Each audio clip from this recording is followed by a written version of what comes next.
Chapitre 9. Garçon. Les soupers mixtes sont une idée du général Barvok, me dit Naoko, tout en me coiffant. Il est bientôt 7 heures, et après une journée bien remplie, nous nous apprêtons à descendre souper. Tandis que je faisais ma toilette du soir, les couturières œuvrant dans les entrailles de l'école ont réparé ma robe en moins de temps qu'il ne faut pour le dire. Notre professeur d'art courtois fait aussi office d'intendant pour l'aile des garçons, continue de m'expliquer Naoko. Il tient à ce que les jeunes filles et les jeunes gens soupent ensemble pour pratiquer la galanterie et les bonnes manières dans les conditions réelles de la cour. Je ne l'écoute que d'une oreille, repassant dans mon esprit les événements de ma première journée à la grande écurie. Malgré mes appréhensions, elle s'est plutôt bien déroulée. J'ai montré à celle qui voulait me marcher sur les pieds que je ne me laissais pas faire. J'ai gagné l'estime de 2 professeurs. Mais le plus important, c'est que personne ne se doute de mon identité réelle. Jusqu'ici, l'illusion fonctionne à merveille. Reste la question du tempo de ma vengeance. Attendre la fin juin pour entrer à la cour avec les autres aînés? Ou bien forcer ma chance, postuler à la gorgée du roi et pénétrer peut-être au palais dès le 31 octobre, dans 8 petites semaines seulement. Chacune de ces possibilités présente des dangers. Si j'attends juin, je multiplie le risque d'être percée à jour pendant un si long laps de temps. Et si je suis recrutée comme écuyère du roi, il me faudra jouer serré pour parvenir à assassiner Alexandre sans avoir à boire le sang du souverain, car il est bien entendu hors de question que j'y trempe mes lèvres. Voilà, c'est parfait, déclare Naoko. Je lève les yeux sur le miroir devant lequel je suis assise, au fond d'une nouvelle salle d'eau. Il y en a plusieurs à chaque étage. Alors que ce matin, prise par le temps, Naoko avait noué mes cheveux en chignon rapide, ce soir elle s'est surpassée. La masse de ma chevelure est relevée sur le dessus de ma tête, formant un toupet sophistiqué qui me grandit de 10 bons centimètres, tout en dégageant la courbure de ma nuque. L'ovale de mon visage n'en paraît que plus fin. « Vous êtes ravissante », me glisse la jeune japonaise. « J'ai choisi un ruban rose pâle pour faire ressortir l'éclat froid de vos cheveux. C'est merveilleux, les nuances qu'ils ont, la manière dont ils captent la lumière. On les dirait tissés d'argent pur. » Je ne sais pas si j'ai des cheveux d'argent, mais vous avez de l'or dans les doigts, dis-je, un peu gênée par ces compliments. Qui vous a appris à coiffer ainsi? Personne. J'ai appris moi-même. Tout comme j'ai appris la peinture sur soie pour décorer mes robes de lotus et d'orchidées. Je me tourne vers Naoko, intriguée par sa réponse lapidaire. Au-dessus de son visage blanchi à la poudre de riz, ses cheveux forment un magnifique chignon. À sa longue pique en bois rouge laqué, elle a ajouté diverses broches, épingles et ornements. Quant à sa robe, elle est décorée de fleurs peintes à la main, plus exquises encore que celle de sa tunique de jour. L'espace d'un instant, je sens monter en moi un élan de sympathie pour cette fille solitaire, hantée par des insomnies tenaces, et qui en 2 ans n'a pas vraiment trouvé sa place à la grande écurie. Elle me fait penser à Bastien, déconnectée du monde comme par un excès de flegme, qui me donne envie de la protéger d'elle-même et des autres. Je réfrène vite ce sentiment déplacé, et même périlleux. Si elle devinait celle que je suis vraiment, je suis certaine que ce n'est pas un sourire qu'elle m'adresserait, mais une grimace de dégoût. Cependant, il me sera utile d'avoir une confidente dans l'école, même si notre complicité est basée sur un mensonge à sens unique. « Et si on se tutoyait ?» je lui demande brusquement. « Après tout, ce matin tu m'as demandé d'être ton amie, et des amis sincères se tutoient. » Oui, dit-elle, rougissant un peu sous son teint blanchi à la poudre de riz. Une vague honte m'effleure de lui imposer une telle familiarité, comme mon pire ennemi l'a fait avec moi dans son carrosse. Mais je balaye tout sentiment de culpabilité. La fin justifie les moyens. Alors que le déjeuner se déroulait dans le petit réfectoire au 1er étage, le souper a lieu dans la grande salle de gala du rez-de-chaussée, à l'endroit où l'aile des filles communique avec celle des garçons. Nous y descendons escortés par Madame Thérèse. J'ai le souffle coupé en pénétrant dans cette pièce majestueuse, éclairée de lustres. Une dizaine de tables rondes se dressent sur le parquet ciré, chargées d'une débauche de verre en cristal et de couverts rutilants. Je devine qu'ils sont en étain et non en argent, métal interdit, mais ils brillent à s'y méprendre. « Voilà les garçons !» me glisse Naoko à l'oreille, me ramenant à la réalité. Une porte s'ouvre, à l'opposé de celle par laquelle les demoiselles sont arrivées. Une quarantaine de jeunes gens entrent à leur tour, d'abord les benjamins, puis les cadets, et enfin les aînés. Ils portent de longues vestes sur mesure et des chemises immaculées, assorties de culottes serrées aux genoux et prolongées de bas de soie. Seule exception à l'étiquette, à la grande écurie, on autorise les élèves à aller tête nue, laissant leurs cheveux au naturel, au lieu d'aborder de lourdes perruques comme il sied aux gentilshommes de la cour. Il en est même un qui porte les cheveux courts, un grand jeune homme aux traits sculpturaux et à la peau sombre. « Les pensionnaires viennent de toute la Magna Vampiria », me glisse Naoko à l'oreille. « Et même de l'autre côté de l'Atlantique, en ce qui concerne Zachary de Grand Domaine. Il est né en Louisiane. » Je détache mes yeux du beau métis pour les reporter sur l'imposant personnage qui ferme la marche. Lui porte bien la perruque. Je devine que c'est le fameux professeur d'art courtois et intendant de l'aile des garçons. Au milieu de ses épaisses boucles grises s'ouvre un visage rubicon, barré de moustaches taillées au cordeau. Sa redingote vert de gris est surmontée d'une minerve de fer, maintenant son cou et son menton parfaitement immobiles. Il y a dans sa démarche quelque chose de heurté, et dans ses mouvements quelque chose de mécanique. Il traverse la salle d'un pas raide pour rejoindre Madame Thérèse. À mesure qu'il s'approche, je remarque avec un sursaut d'horreur qu'il lui manque les mains. Ses 2 bras ont été remplacés par des prothèses métalliques. Des pinces émergent de ses manches à dentelle, pareilles à de monstrueuses pattes d'insectes. On dit que le général Barvok était l'un des plus braves officiers de l'armée hongroise, gardant la frontière orientale de la Vampiria, aux confins de la Transylvanie, murmure Naoko. Il a été sauvagement démembré dans la lutte contre les Striges.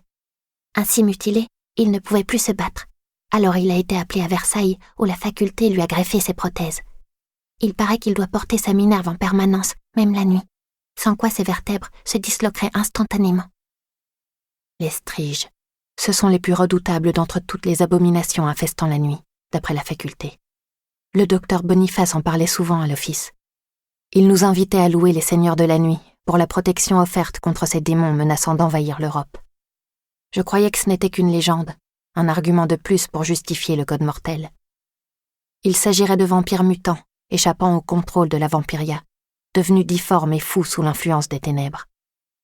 Le dogme prétend que les armées de l'immuable les combattent depuis près de 3 siècles, tout là-bas à la frontière de l'Est, au seuil de la Terra Abominanda, la terre abominable, ainsi nommée parce que les abominations y règnent sans partage.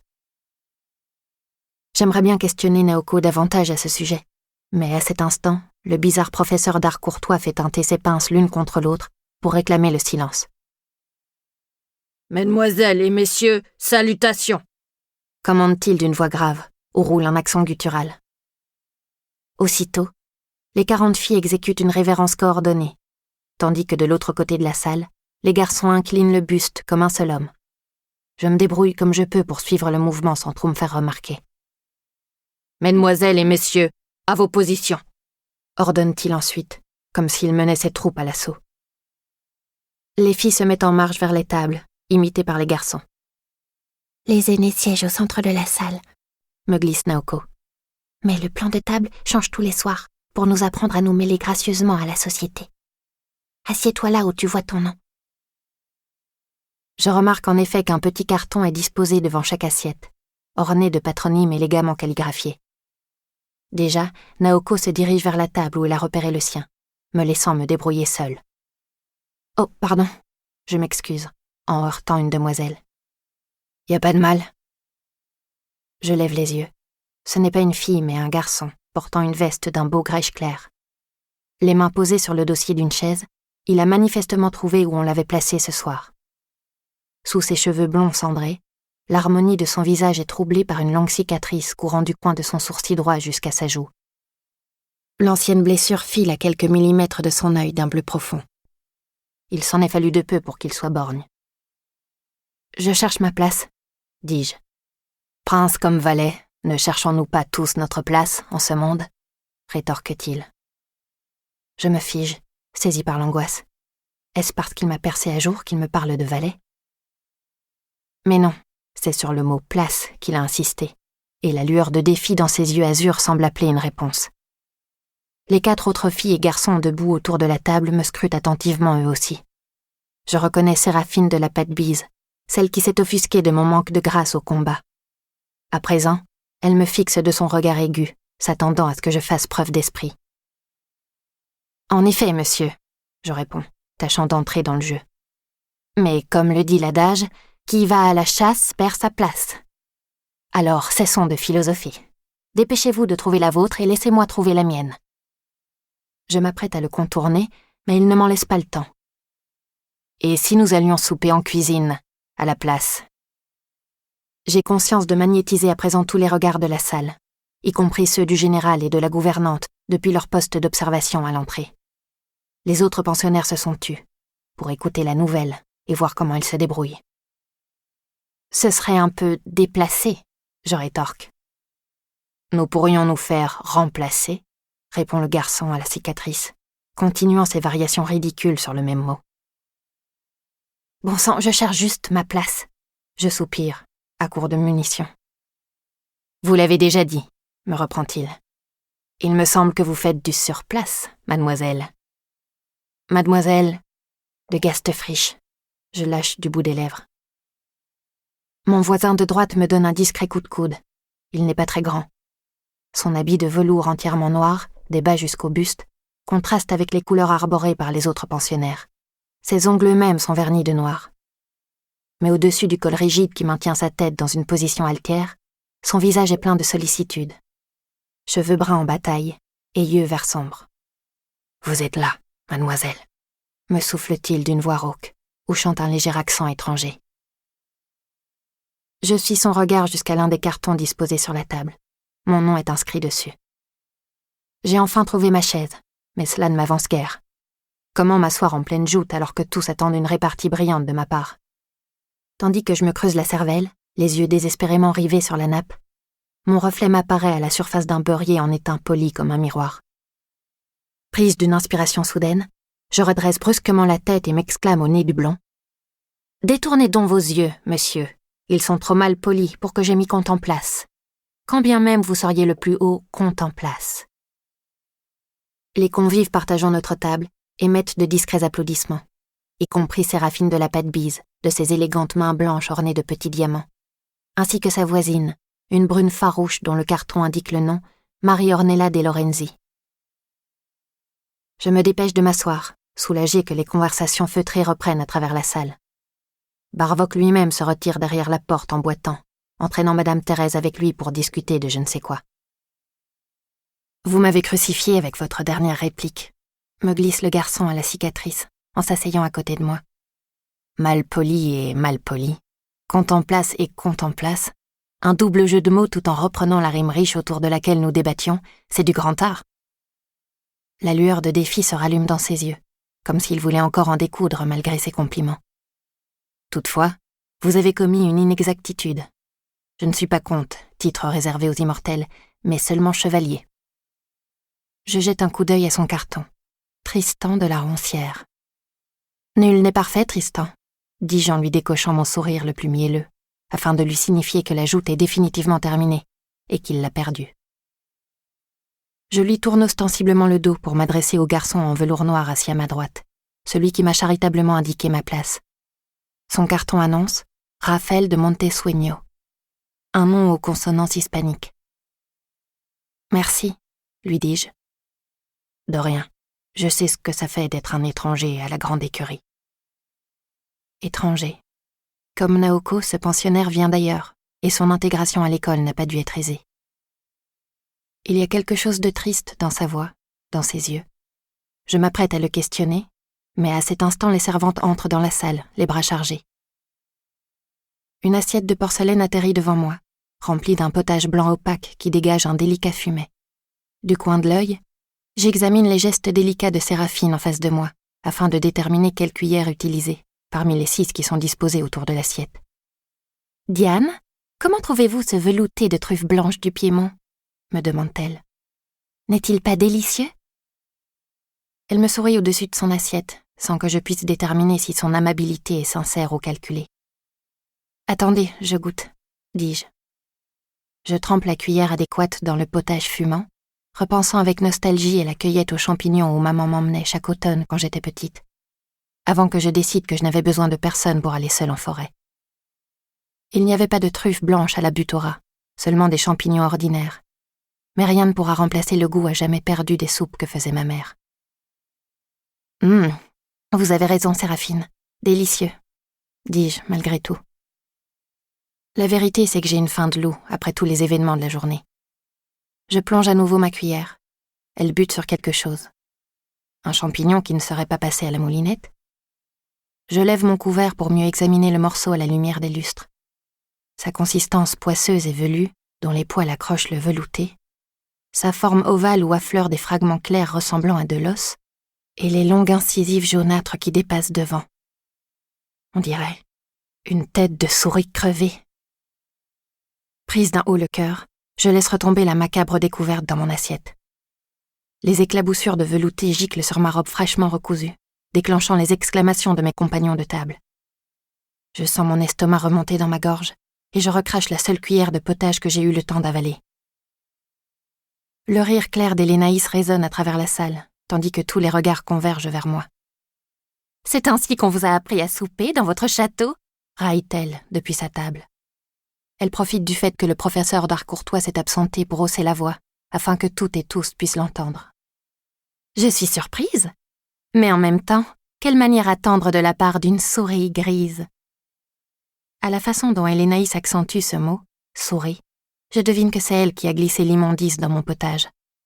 À quel moment et par quel moyen je l'ignore, mais c'est elle. Je me lève sous la risée générale, tremblante de honte dans ma robe tachée de soupe. Les servantes elles-mêmes ont suspendu le service pour me regarder d'un air désapprobateur. « C'est vous qui avez mis cette chose dans mon assiette !» je balbutie. « Quelle chose ?» fait Hélénaïs, feignant l'étonnement. « Ne jouez pas les innocentes. Je ne vois pas de quoi vous voulez parler. D'abord vos cochonneries à table, puis cette scène ridicule. Tenez-vous donc, que diable! Votre mère est-elle morte avant de vous inculquer les bonnes manières ?» C'est la goutte d'eau qui fait déborder le vase. Même si Hélénaïs fait allusion à la mère de la vraie Diane, la baronne emportée par les fièvres il y a des années, c'est l'image de ma propre mère qui jaillit dans mon esprit. Assassinée, il y a quelques jours seulement, pour maintenir l'ordre de la vampiria, afin que des nantis comme Hélénaïs puissent continuer à déguster leur velouté aux truffes. La rage l'emporte sur la honte. Je m'empare du couteau le plus aiguisé posé à côté de mon assiette, me retenant au dernier moment de le lancer. À la place, je saisis la salière et la projette de toutes mes forces à travers la salle. Mes années de pratique du lance-pierre m'ont appris à viser. La salière atterrit en plein dans l'assiette à soupe d'Hélénaïs, éclaboussant copieusement son buste et son visage. Elle pousse un hurlement aigu. « Assez !» gronde une voix profonde, comme le tonnerre. C'est le général, le visage rouge comme une pivoine au-dessus de sa minerve de fer. Dans ma fureur, je ne l'avais pas vu entrer avec la gouvernante. Il se tient là, ses membres métalliques s'entrechoquant d'indignation, comme s'il n'en avait plus complètement le contrôle. Je balbutie un début d'excuse, faisant glisser le couteau dans la poche de ma robe. « Je suis brûlée vive !» geint Hélénaïs, en appliquant une serviette sur son long cou laiteux. « Ma beauté légendaire est détruite à jamais !» Elle joue la comédie, bien sûr. Mais à la grande écurie comme à la cour, toutes les hypocrisies sont permises. « Gastefriche, dans le bureau du grand écuyer, tout de suite !» m'ordonne Madame Thérèse.